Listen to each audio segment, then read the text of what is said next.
আসসালামু আলাইকুম। একটু মাঠে ঘুরতে এসেছিলাম। এসে দেখি মাঠের ভিতরে এই কাটা গাছগুলো হয়েছে। কাটা গাছে দেখি ছোট ছোট কাটা বেগুন ধরে আছে। জমিওয়ালা আমাকে বলল যে জমির ওনার যে কাটা গাছের ফলগুলো কাটা বেগুন, এগুলো নাকি ভর্তা করে খেতে খুবই ডেলিশিয়াস, খুব সুস্বাদু।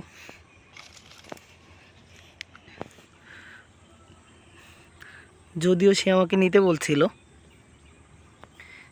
কিন্তু যেহেতু আমি কখনো খাইনি তাই নিলাম না আর কি। খাওয়ার অভিজ্ঞতা নাই, এই জন্য নেওয়া হলো না। টকটক স্বাদ, ন্যাচারালি আলু ভর্তার মতো ভাতের ভিতরে দিয়ে ভর্তা করে খেতে হয়। টক মিষ্টি ফ্লেভার, খুবই মুখরোচক নাকি। এই ক্ষেত্রটায় ঠিক উপরে একটু মিষ্টি কুমড়ার গাছ, খুবই সুন্দর মিষ্টি কুমড়া ধরে আছে।